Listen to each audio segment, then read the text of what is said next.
Bienvenidos a otro programa de 8-9-10. Le damos a todos las bienvenidas y ya saben, todos los que quieran ver el programa lo pueden hacer a través de www.canaltelev1.com y después pueden ver los programas en diferido a través de YouTube, que es www.youtube.com/canaltlv1. Y también todos los que quieran enviar mensajes lo pueden hacer a través de Facebook.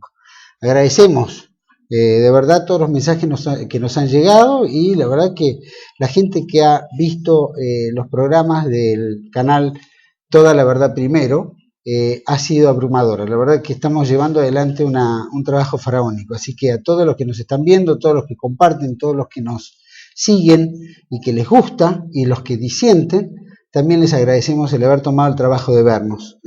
Hemos superado a los 43.000 visitantes en solamente 4 meses de programación, o sea que les damos a todos las 1000 gracias. Hoy es 20 de noviembre, día muy importante por varios motivos. Uno, porque es el Día de la Soberanía Nacional. Estamos recordando la batalla de la Vuelta de Obligado, esa batalla en la cual se defendió la soberanía nacional. Entonces, hoy, como Día de la Soberanía, es un día emblemático. Y también porque hoy se lleva a cabo, otro de los temas, es que se lleva a cabo el paro general llamado por la Confederación General del Trabajo y por la CTA, que ha sido abrumadora, ha parado el país.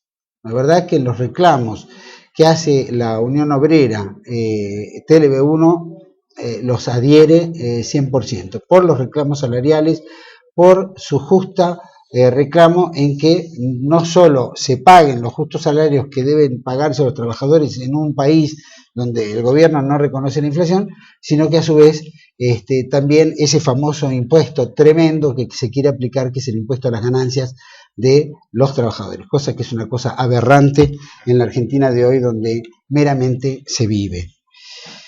Ahora vamos de lleno al programa y tengo como invitado al ingeniero civil Leonardo Castanino. Leonardo Castanino es un ingeniero civil que ha dedicado parte de esta última etapa de su vida, que no es la última, porque es un hombre joven, en el estudio de la historia, y se ha centralizado particularmente en la Confederación Argentina. Y la figura, obviamente, de la estrella de hoy, del 20 de noviembre, el Día de la Soberanía, que es don Juan Manuel de Rosas. Y por este motivo quiero presentar a Leonardo Castanino. Leonardo, muchas gracias, y gracias por estar acá en 8-9-10. No, gracias a vos. Esto es un placer tenerte, porque creo que amerita que este programa lo iniciemos hablando un poco de la soberanía, y la soberanía es tan importante en este aspecto. Aclaro, antes que nada, que escribió 3 libros.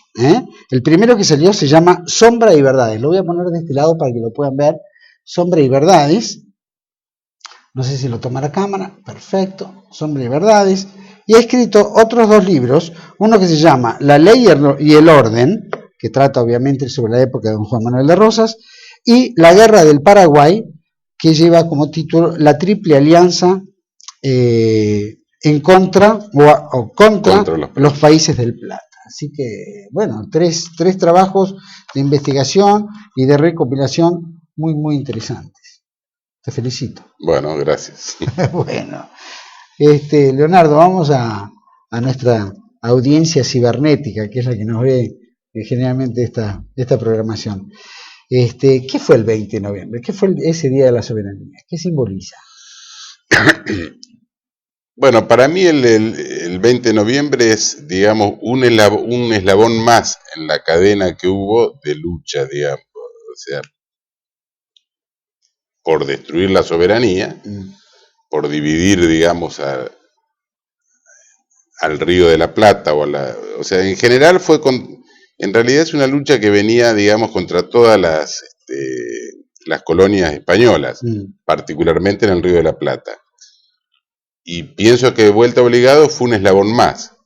Ya había empezado a partir de 1810 con la separación o 1811, la separación de Paraguay, el Alto Perú, luego Uruguay. Hubo un intento también de separar la Mesopotamia. Brasil ya se había quedado en 1801 con Mato Grosso, con Rio Grande do Sul. Y bueno, había muchas fuerzas interesadas en esa separación. El imperio inglés, el francés, que aunque estaba más en decadencia, el imperio de Brasil, que durante siglos buscaba el avance sobre el Río de la Plata para tener acceso al río, o sea, ser parte del Río de la Plata, y además los unitarios que siempre fueron socios o cómplices de todo ese avance. Sobre todo en la época de Rosas, por el odio a Rosas se unían al al extranjero, claro. Inclusive digamos... ¿Cuál es la diferencia entre unitarios y federales? ¿Qué es lo que los marca entre uno y otro? Bueno, si lo quisiéramos simplificar, diríamos que el unitario es la defensa el federal es la defensa del territorio, digamos, de lo autóctono, y el unitario veía más hacia afuera. El federalismo en realidad es, digamos, un sistema que es la autonomía de las provincias, que Buenos Aires no le convenía, porque Buenos Aires a partir de 1810 se sintió la heredera del Reino de España, digamos. Claro. Entonces, bueno, era el virreinato legítimo, ¿no? Claro, pero después las provincias querían hacer un sistema de gobierno, digamos, un confederado, donde cada una tuviera o sea, respetara su autonomía y que no hubiera ninguna sobre las demás. En cambio, Buenos Aires pretendía ser ella la cabeza de Tanto es así que a partir de 1810, a las provincias que no se adhirieron, les mandó incluso ejército, como fue el caso de Paraguay, que lo mandó a Belgrano, que bueno, fue derrotado. Francia ahí fue el primero que propuso una confederación, basándose en su... Él era admirador del proceso norteamericano, y le propuso a Buenos Aires formar una confederación sin que no hubiera ninguna provincia sobre las demás, sino que cada una mantuviera su autonomía y que formaran la confederación. Buenos Aires en principio no se lo negó rotundamente, pero le empezó a poner trabas, con impuestos, dificultándole el acceso al río, etcétera, y eso hizo que Paraguay se aislara y declarara la independencia. Los brasileros que estaban interesados en que se separe, primero le ofrecieron un consulado, le ofrecieron que se una a Brasil. No, Paraguay no lo aceptó, entonces le reconoció la independencia. Claro, estaba reconociendo la independencia a una provincia argentina. Claro. En cambio, Argentina nunca se le reconoció mucho después de Caseros, pero incluso en la época de Rosas tampoco se lo reconoció. Claro, claro. Lo mismo pasó con Uruguay. El caudillo, digamos, natural era Artigas. Buenos Aires se sintió con cierto celo sobre Artigas, entonces prefirió aliarse a los brasileros, a los portugueses, e incentivar la invasión portuguesa sobre la banda oriental con tal de sacárselo a Artigas encima.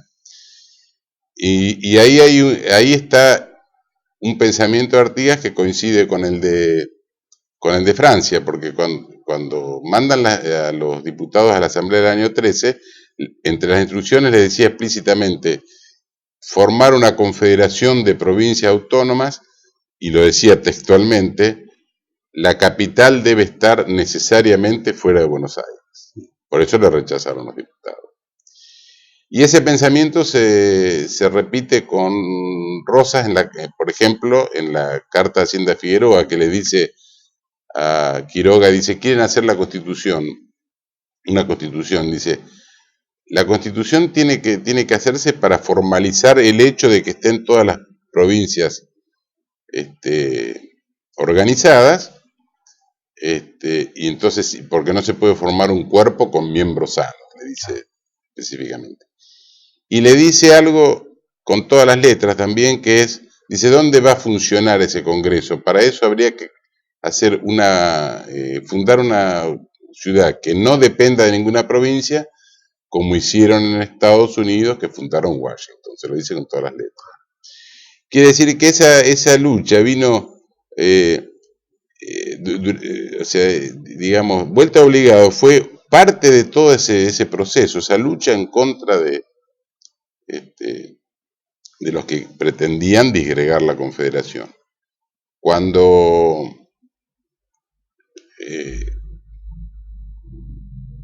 se puede ver claramente que durante la época de Rosas no hubo prácticamente ningún día que no hubiera una batalla, un combate, un atentado, o sea, fue permanente. Hasta que en Caseros se une Urquiza con los brasileros, incluso, aunque no participó directamente, los paraguayos y parte de Uruguay en contra de Rosas. Cuando cae...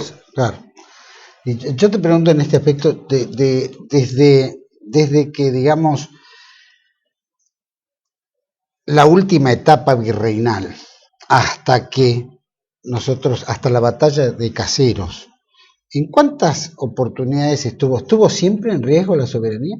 Más allá de que veíamos el avance de Brasil, tuvimos las invasiones inglesas en 1806-7, tuvimos a los franceses permanentemente también acosándonos, los ingleses nunca pararon, ya sea por el comercio, ya sea a través de las logias masónicas, a través de estos grupos que se iban formando, literarios, etcétera, que fomentaban el unitarismo.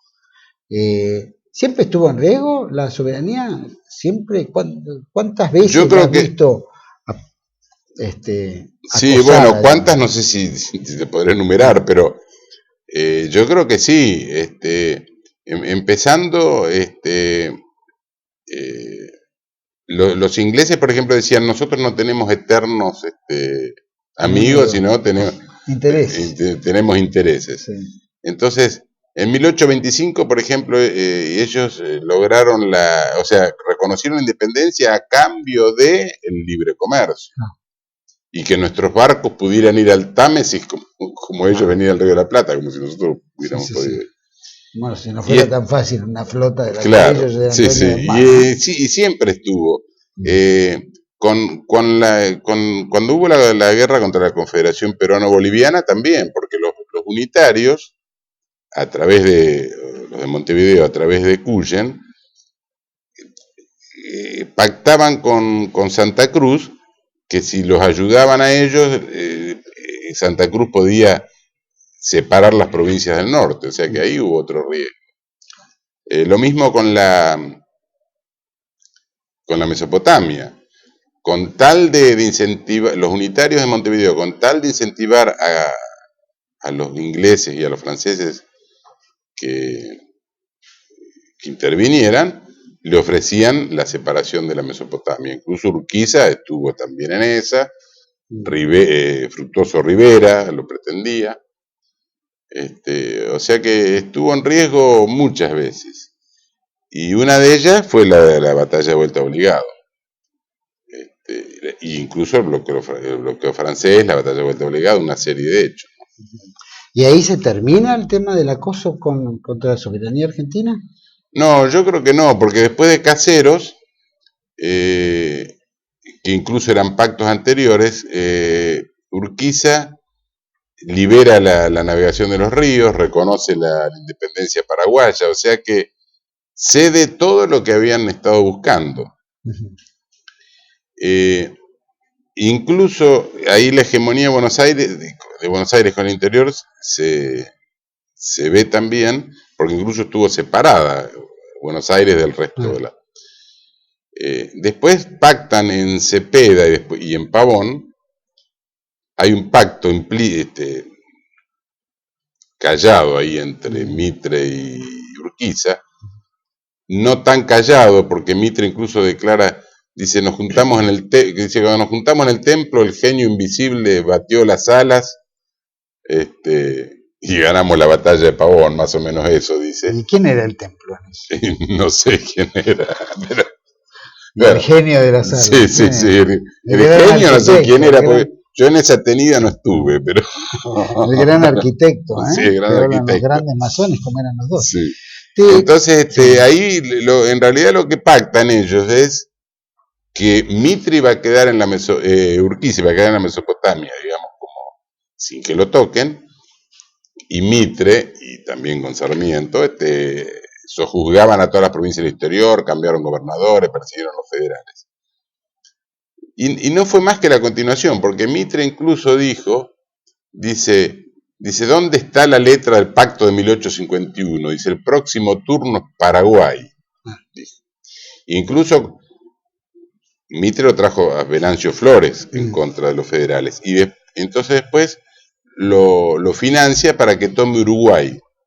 Y Pastor Obligado en el periódico Tribuna dice, lo de Uruguay no es una guerra extranjera. Dice, es la guerra eterna contra la mazorca que ahora se ha enquistado en Montevideo. Y Mitre había dicho, el próximo paso es Paraguay. O sea que fue toda una continuidad. Y yo creo que terminó en realidad cuando reprimieron el levantamiento de López Jordán. Ahora el 20 de noviembre, ese 20 de noviembre donde existieron esas batallas de Tonelero, Quebracho, sí. Vuelta Obligado, donde combatieron tropas argentinas y que hubo muchas bajas por nuestra parte. ¿Cuál fue el logro máximo de ese hecho, la Vuelta Obligado? ¿Cuál fue el logro? Para mí el logro fue hacer fracasar la expedición comercial, digamos. Porque fíjate que venían 90 buques de guerra y 20 buques de guerra y 90 mercantes que querían abrir, digamos, al libre comercio el río. Entonces, Rosas en alguna oportunidad dijo, si quieren Buenos Aires se tendrán que conformar con las ruinas. Y cuando se hizo la expedición, le puso una barrera de cadenas en Vuelta Obligado. En realidad creo que primero la pensaban poner un poquito más arriba, después se corrió a Vuelta Obligado porque tiene una curva que dificulta la navegación a vela, a pesar de que tenían incluso algunos vapores. Y bueno, lógico que iban a pasar, tenían muchísimo más armamento. Los argentinos tenían baterías de 4 a 24 libras. Y los extranjeros tenían, además de vapor, incluso algunos buques acorazados, no de hierro, pero sí con cierta coraza. En vez de tener de 8 a 24, tenían de 24 a 80 libras. Incluso tenían granadas explosivas, tenían mucho más. Ahora, fue como decirles, bueno, van a pasar, pero no libremente, claro. no graciosamente. O sea, el objetivo de ellos era solamente pasar a comercializar. Pasar a comercializar, como pero si después... estuviera en cualquier mar. Claro, sí, sí. Entonces, pero ¿qué pasó? Pasaron y después en Quebracho, en Tonelero, lo fueron persiguiendo, incluso todo a lo largo de la costa. No pudieron vender la mercadería. Cuando volvieron, los volvieron a acosar. ¿Y qué diferencia hubiera habido? Muchas naves se perdieron y bueno, se dieron cuenta que les convenía negociar.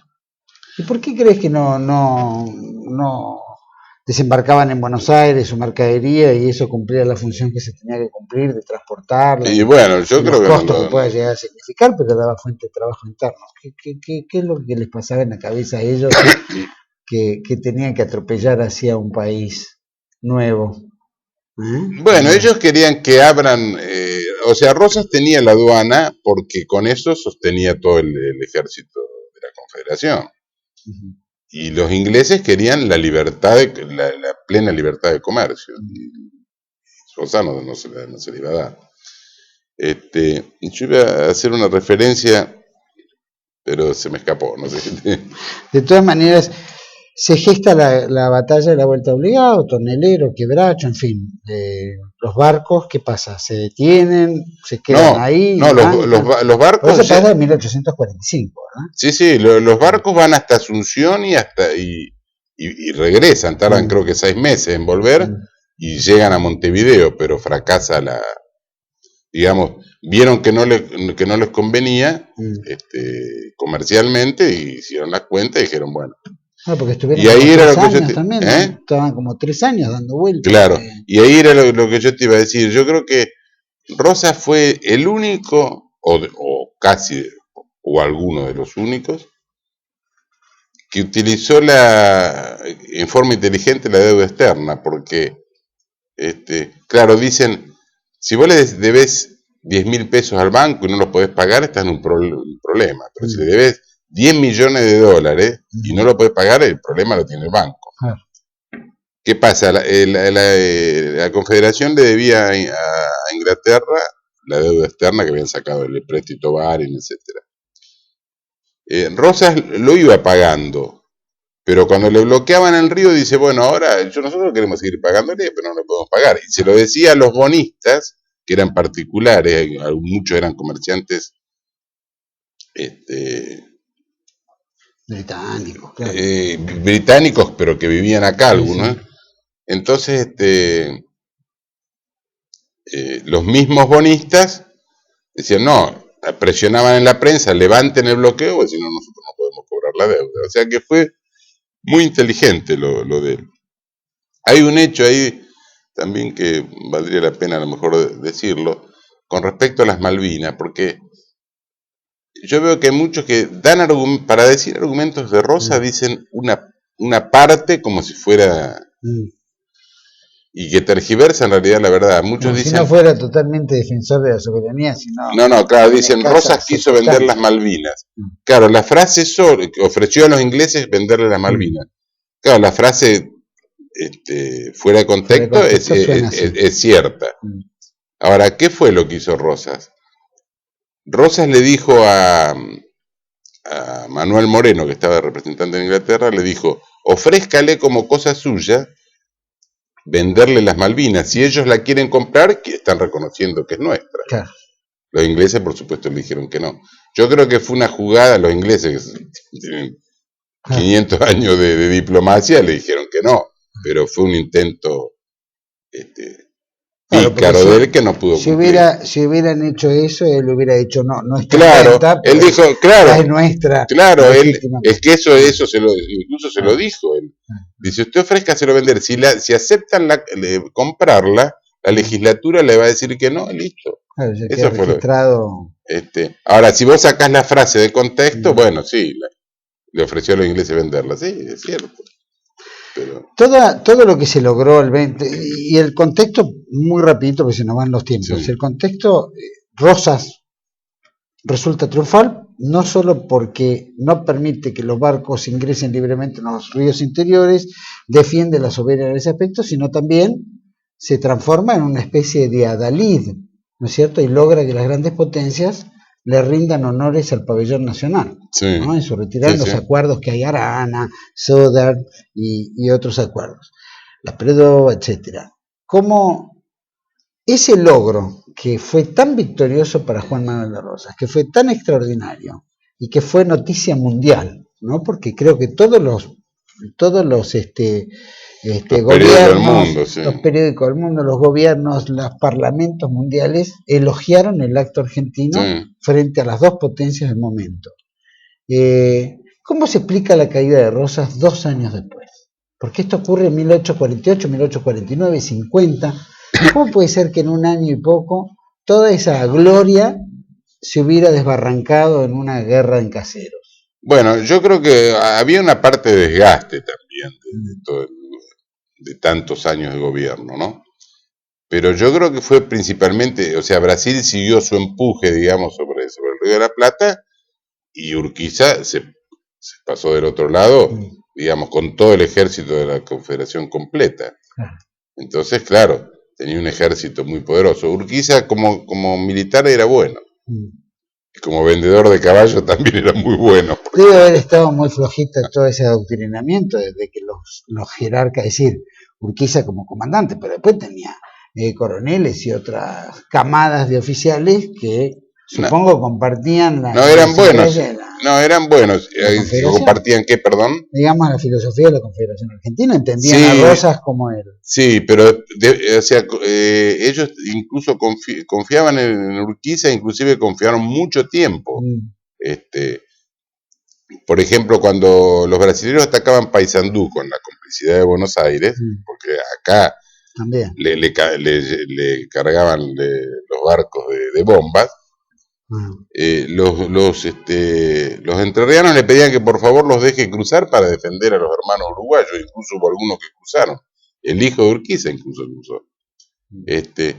Sin embargo, Urquiza no decía nada. Incluso cuando Mitre tomó todas las provincias, lo mataron al Chaco, etcétera, al Chacho Peñalosa y todo, Urquiza estaba impávido, no decía absolutamente nada. Urquiza siempre estuvo con un pie en cada canoa, a ver a qué lado le convenía volcarse. Probablemente en todas las canoas cerradas, porque creo que todas las cuestiones que estuvo y que yo veía al pueblo entrerriano, haberlo leído, ¿no? Que es tan patriota el pueblo entrerriano, con tanto coraje, con tanta fuerza, que de repente en las principales victorias que acompañaban a su comandante, sí, es que terminaba claudicando, debe haber sido tremendo para el pueblo entrerriano. Es que el pueblo entrerriano era, además, tenía una caballería muy buena. Cuando la guerra de Paraguay, los querían reclutar y cuando se daban cuenta que iban contra Paraguay en vez de contra Brasil, se daban vuelta. Incluso hubo hasta fusilamientos con tal de aplacar, digamos. El pueblo entrerriano siempre fue patriota, incluso hasta después con López Jordán también.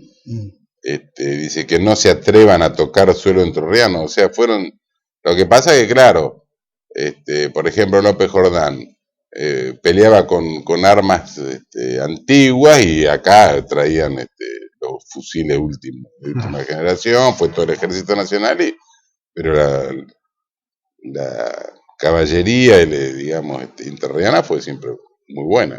En Pavón, a Mitre le pegaron una corrida hasta Luján, que le mandaron un chasque, digo, vuelva que hemos ganado. En realidad, más que ganar, se había retirado. Siempre se decía de Mitre que era el único general argentino que estuvo en todas las batallas, pero siempre del lado enemigo. Sí, no, además dice que es el único que perdió hasta un desfile, porque sí. Además yo creo que... Fue el que armó el gran proyecto nacional. No sé si tengo un minuto, pero cuando Mitre fue digamos, en Sierra Chica, cuando fue a darle un escarmiento a los indios, fue con creo que 900, algo así como 900 de tropa, entre infantería y caballería. Pero lo agarraron 500 indios ahí cerca de Sierra Chica, le comieron hasta los caballos, y entonces se volvieron a pie. Yo digo, es la única caballería que vuelve como caballería, como infantería. Y la última preguntita, sí, si vos me dijeras, porque creo que la soberanía nacional que digamos se destaca el 20 de noviembre de 1845, para los argentinos debe ser una batalla permanente, la soberanía diaria, sí. ¿No es cierto? ¿Cómo ves, con imagen de Rosas, con imagen de los que han defendido con tanto empeño nuestra soberanía nacional, cómo la ves hoy defendida por quiénes? ¿Quiénes son los que defienden nuestra soberanía hoy en día? La verdad que no sé, pero yo creo que el federalismo, el golpe duro, digamos, que sufrió fue a la caída de Rosas, y terminó con López Jordán. Y de ahí en más, yo creo que todos los, podrá haber alguna excepción, pero todos los gobiernos han sido unitarios, y cada vez más, además. Cada vez más acentuado. Para mí, cada vez más acentuado. Cada vez el centralismo porteño contra el interior, y eso lógicamente perjudica la soberanía, porque estamos, digamos, disgregando el país, ¿no? ¿Hoy crees que se defiende la soberanía? ¿Acaso estamos viendo el hecho de la fragata, o el hecho de las grandes corporaciones, o que funcionan y saquean al país, en fin? Y se hace tanto alarde nacionalista con una... Bueno, alarde se puede hacer, la cuestión es sacar el cuchillo. Alarde se puede hacer. Solamente alarde. Sí. Dice que el perro que ladra no muerde. Claro. Leonardo, muchísimas gracias por haber estado acá en 8910. Espero que prontito volvamos a tener una charla más profunda sobre especialmente todos estos libros que has hecho, que son... La verdad yo leí Sombras y Verdades, espero que me digas dónde compro los otros, pero ojalá que nos volvamos a ver muy prontito y charlemos un poquito más de historia.